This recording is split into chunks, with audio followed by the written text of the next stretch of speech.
ದೇವರ ಅತಿ ಪರಿಶುದ್ಧವಾದ ನಮಗೆ ಮಹಿಮೆ ಆಗಲಿ. ಕ್ರಿಸ್ತನ ಮೂಲಕವಾಗಿ ದೇವರ ಲೋಕಕ್ಕೆ ಮತ್ತೊಂದು ಹೊಸ ಮುಂಜಾನೆಯನ್ನು ದಯಪಾಲಿಸಿದ್ದಾರೆ. ಹಾಗಾಗಿ ನಾವು ದೇವರಿಗೆ ಕೃತಜ್ಞತ ಹೃದಯ ಉಳ್ಳವರಾಗಿರೋಣ. ಈ ದಿನ ದೇವರ ವಾಕ್ಯ ಜ್ಞಾನೋಕ್ತಿಗಳು 3ನೇ ಅಧ್ಯಾಯದಲ್ಲಿ 9ನೇ ವಾಕ್ಯ. ನಿನ್ನ ಆಸ್ತಿಯಿಂದಲೂ ನಿನ್ನ ಎಲ್ಲ ಅಭಿವೃದ್ಧಿಯ ಪ್ರಥಮ ಫಲದಿಂದಲೂ ಯೆಹೋವನನ್ನು ಸನ್ಮಾನಿಸು. ದೇವರಿಗೆ ಸ್ತೋತ್ರ.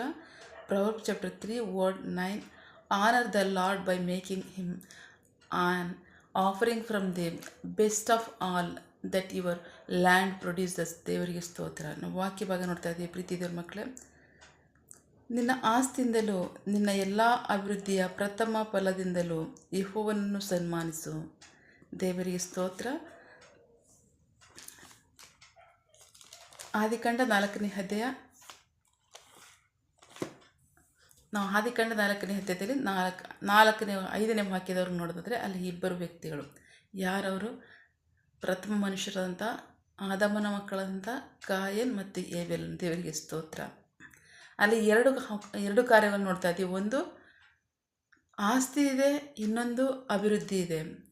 ಒಂದು ಆಸ್ತಿಯಿಂದ ಬರ್ತಕ್ಕಂಥ ಆದಾಯ, ಇನ್ನೊಂದು ಆತನ ಶ್ರಮದಿಂದ ಬರ್ತಕ್ಕಂಥ ಪ್ರಥಮ ಫಲ. ದೇವರಿಗೆ ಸ್ತೋತ್ರ. ಎರಡೂ ಇತ್ತು. ಎರಡರಲ್ಲಿ ಆಸ್ತಿಯಿಂದ ಬಂದಂಥವನೇನು ಮಾಡ್ದ? ದೇವ್ರನ್ನ ತಕ್ಕ ರೀತಿಯಲ್ಲಿ ಗೌರವಿಸಲಿಲ್ಲ. ಆದರೆ ಅವನ ಅಭಿವೃದ್ಧಿಯ ಪ್ರಥಮ ಫಲದಿಂದ ಬಂದಂಥ ವ್ಯಕ್ತಿ ದೇವ್ರನ್ನ ತಕ್ಕ ರೀತಿಯಲ್ಲಿ ಗೌರವಿಸಿದ. ದೇವರಿಗೆ ಸ್ತೋತ್ರ. ಕಾಯನನ್ನು ವ್ಯವಸಾಯಗಾರನಾಗಿದ್ದರೂ ಸಹ ಪ್ರಥಮ ಫಲದಿಂದ ದೇವ್ರನ್ನ ಗೌರವಿಸಲಿಲ್ಲ. ಒಳ್ಳೆಯದರಿಂದ ಪ್ರಥಮ ಫಲದಿಂದ ದೇವ್ರನ್ನ ಗೌರವಿಸಲಿಲ್ಲ. ಅದು ದೇವರಿಗೆ ಇಷ್ಟ ಆಗಲಿಲ್ಲ ಅಂತ ವಾಕ್ಯ ಹೇಳುತ್ತೆ.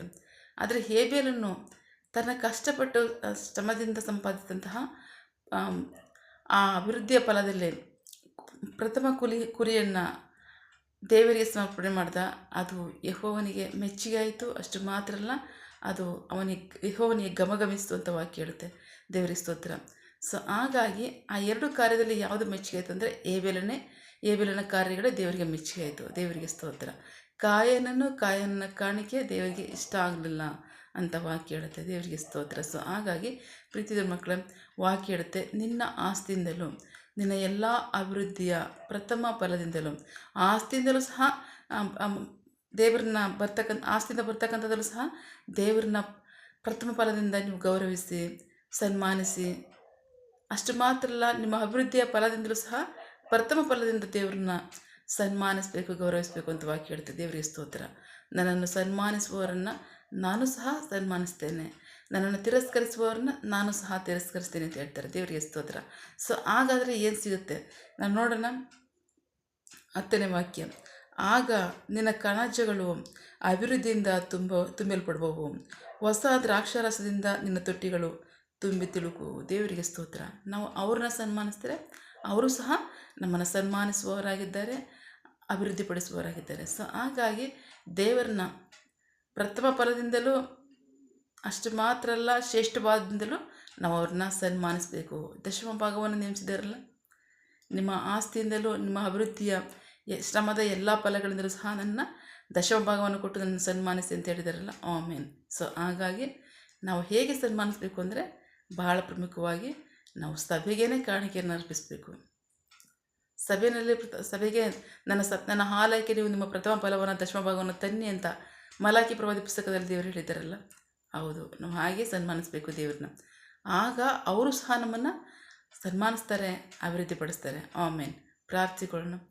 ಸಕಲ ಸೃಷ್ಟಿಕರ್ತನೆ, ಸರ್ವಾಧಿಕಾರಿಯೇ, ಸಾರ್ವಭೌಮನೇ, ಉನ್ನತನೇ, ಮಹೋನ್ನತನೇ, ಮಹಾಪರಿಶುದ್ಧನೇ, ಪ್ರೀತಿ ಸ್ವರೂಪನೇ, ನೀತಿವಂತನೇ, ಅಧಿಪತಿಯೇ, ಸೇನಾಧೀಶ್ವರನೇ, ಇರುವಾತನೇ, ಸರ್ವವ್ಯಾಪಿಯೇ ಸಪ. ಇದನ್ನೇ ವಾಕ್ಯಗಳ ಮೂಲಕವಾಗಿ ನಮ್ಮ ಸಂಘ ಮಾತಾಡಿದಂಥ ನಿಮ್ಮ ಪ್ರೀತಿಗಾಗಿ ನಂಬಿಗಸ್ತಿಗೆ ನಿಮಗೆ ಸ್ತೋತ್ರ. ನಿಮ್ಮ ಆಸ್ತಿಯಿಂದಲೂ ನಿಮ್ಮ ಅಭಿವೃದ್ಧಿಯ ಪ್ರಥಮ ಫಲದಿಂದಲೂ ನನ್ನನ್ನು ಸನ್ಮಾನಿಸಿ ಅಂತ ಹೇಳಿದರೆ ಅದಕ್ಕಾಗಿ ಸ್ತೋತ್ರ. ಹೌದು ಕರ್ತನೆ, ನಾವು ನಂಬಿಗಸ್ತರಾಗಿ ವಿಧೇಯರಾಗೋದಕ್ಕೆ ಒಪ್ಪಿಸ್ಕೊಡ್ತೀವಿ. ಆಮೇಲೆ ಆದ್ದರಿಂದ ನಮಗೂ ಸಹ ಆಶೀರ್ವಾದಗಳು ಅಭಿವೃದ್ಧಿಯು ಅಧಿಕವಾಗಿರುತ್ತೆ ಅಂತ ಹೇಳಿದ್ದೀರಾ. ಸೊ ಹಾಗೆ ನಿನ್ನ ವಾಕ್ಯದ ಪ್ರಕಾರವಾಗಿ ನಾವು ಜೀವಿಸೋದಕ್ಕೆ ಒಪ್ಪಿಸ್ಕೊಡ್ತೀವಿ. ನೀವು ಸಹ ನಿಮ್ಮ ಆಶೀರ್ವಾದದಿಂದ ನಮ್ಮನ್ನು ಸನ್ಮಾನಿಸಿ. ನಿಮಗೆ ಮಹಿಮೆಯಾಗಲಿ, ನಿಮ್ಮ ಜನರಿಗೆ ಆಶೀರ್ವಾದವಾಗಲಿ. ಆಮೇನ್. ನಿನ್ನ ಜನರು ಕೈ ಇಟ್ಟು ಮಾಡ್ತಕ್ಕಂಥ ಕೆಲಸವನ್ನು ಆಶೀರ್ವದಿಸು. ಅವರ ಅವಶ್ಯಕತೆಗಳನ್ನ ಅಗತ್ಯಗಳನ್ನ ಪೂರೈಸು, ಕೊರತೆಗಳನ್ನ ನೀಗಿಸು. ಆಮೇನ್. ಯಾವ ಕಾರ್ಯದಲ್ಲಿ ಅವರು ನಿರೀಕ್ಷೆ ಉಳ್ಳವರಾಗಿದ್ದಾರೆ ಆ ಕಾರ್ಯದಲ್ಲಿ ತಕ್ಕ ಸಮಯದಲ್ಲಿ ನಿಮ್ಮ ಚಿತ್ತಾನುಸಾರವಾಗಿ ಅದನ್ನು ಹೊಂದ್ಕೊಳ್ಳಿ. ಆಮೇನ್. ನೀವು ಹಾಗೆ ಮಾಡೋ ಪ್ರೀತಿಗಾಗಿ ನಂಬಿಗಸ್ತಿಗೆ ನಿಮಗೆ ಸ್ತೋತ್ರ. ನಮ್ಮ ಪ್ರಾರ್ಥನೆಯನ್ನು ಕೇಳಿದ್ದೀರಾ, ಅದರಂತೆ ನಡೆಸ್ತಿರೋದಕ್ಕಾಗಿ ಸ್ತೋತ್ರ. ನಮ್ಮ ಪ್ರಾರ್ಥನೆಯನ್ನು ನಮ್ಮ ರಕ್ಷಕನಾಂತ ಯೇಸು ಕ್ರಿಸ್ತನ ಅತಿ ಪರಿಶುದ್ಧವಾದ ನಾಮದಲ್ಲಿ ಪ್ರಾರ್ಥಿಸಿ ನಿಮ್ಮ ಪಾದಗಳು ಸಲ್ಲಿಸಿ ನಾವು ಬೇಡುವಂತಿದ್ದೇವೆ ನಮ್ಮ ಜೀವಗಳ ತಂದೆ. Amen. God bless you all. ದೇವರು ತಾನೇ ದಿನ ವಾಕ್ಯಗಳ ಮೂಲಕವಾಗಿ ನಮ್ಮ ಸಂಗಡ ಮಾತನಾಡಿದ್ದಾರೆ, ನಮ್ಮನ್ನು ಆಶೀರ್ವದಿಸಿದ್ದಾರೆ. ಆಮೇನ್. All the best.